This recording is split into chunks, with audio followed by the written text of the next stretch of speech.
So let me now connect some dots because you yourself built one of these businesses. You built the seeds of a supermarket chain.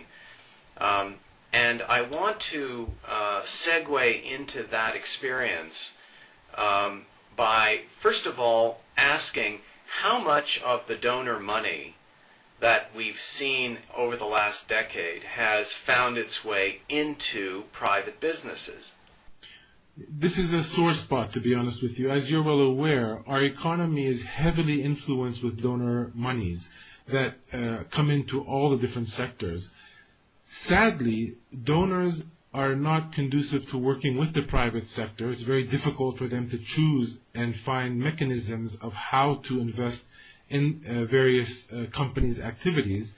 So they prefer to invest into the public sector, which unfortunately keeps maintains a high public sector headcount, which with no chances of changing. You're talking about teachers, policemen, exactly. bureaucrats, people working for the government. Absolutely, and the donor states continue to fund those kinds of activities, whereas we have been telling them they must shift their priority towards the private sector. Number one, to reduce the headcount in the government, and more importantly, to create value.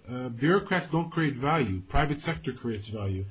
Up until now, during the past 10 years, through today, donor funds have only entered the private sector to support the private sector in terms of 5 to 7% of the total amount of money that came in. That's nowhere near the amount of intervention required to compensate for all of the restrictions that the Israelis have put in front of our private sector. So we tell our donors that if you want to help us, understand that there are restrictions that are outside of our ability to be able to change them. And you can compensate for that, just like buying political risk insurance compensates for political crisis. Donors should be able to compensate for some of the occupation-related constraints in order for the private sector to move forward in as much a natural way as possible, understanding there is nothing natural about working in an occupation situation. Right, and let me come back to that right now, because I feel like your own experience provides such a good example of this. You began a supermarket in Ramallah, which was anchoring really the first shopping center in the West Bank. Correct. Which you were largely responsible for bringing into being. Could you describe the problems of building a supermarket chain, given the kinds of restrictions you've now talked about, which helps explain why it's been so difficult to get donor investors to come into retailing, for example? Sure. We're speaking today, and it happens to be the day that the 5th branch of this supermarket chain called Bravo Supermarket opened, which is rather refreshing to hear that they're still moving forward, even though I left the company several years ago. So the plans that are in place are being implemented, which gives me a lot of satisfaction. The idea was to build a chain of shopping centers, what we would call in the States a strip plaza, basically. And we were going to be ourselves creating the 2 anchors to every shopping plaza that we were going to build. The anchor stores were a chain of Bravo supermarkets, which is a very modern style supermarket, and an indoor children's play area. And we built the first one in the city that I reside, which is called Al-Bire, which is right next to Ramallah. And that was a $10.2 million project. To give you an idea of some of the constraints, that was a project that was contracted. I was contracted to be basically a project manager to build the project, and I was general manager, then chairman for a time. But we were to build the project in a year and a half.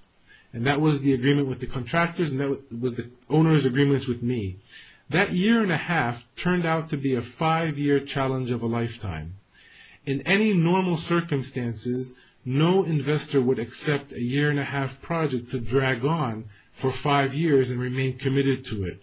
In the Palestinian context, it becomes a challenge to be able to cut corners if need be, but to be able to make sure that the project becomes operational.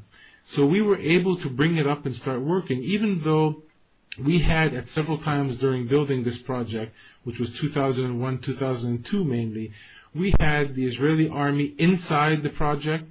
We had a staff person arrested. We had actual tear gas being thrown at demonstrators about 800 meters away. So, we smelled the tear gas. We had to negotiate with the army when they came in. But at the end of the day, the perseverance of the staff and the investors, and I want to underscore the investors because it's easy to see the staff being very steadfast in front of all of these complications. But what people can't see is some of the patience that exists with the investors to be able to realize a return in a much longer horizon than they had expected. And they did persevere, and the project is not only up and running, it has been successful both in terms of being a landmark retail location. It's expanded. As I said, today they opened their 5th branch. Next week they're opening their 6th in Hebron.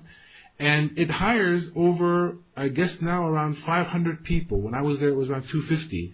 And that's a significant statement on what Palestinians are able to do, even when the costs to do business are high, whether it be the financial cost or the personal cost. And that's one example of a project that got up and running, is now traded on the Palestinian Stock Exchange under the symbol Plaza, and is doing rather well as introducing all kinds of systems and automation, things that the local population were not used to. I remember the elevator that we had in the building. We have 2 elevators in the building, and it became almost a tourist site for the children coming from the neighborhood just to ride the elevators. So it was a new experience for everyone involved. And I'm so glad that they've proceeded to expand, because that's the name of the game. We can't stop with one project and wait. Right. The day the Palestinians start waiting is the day we lose.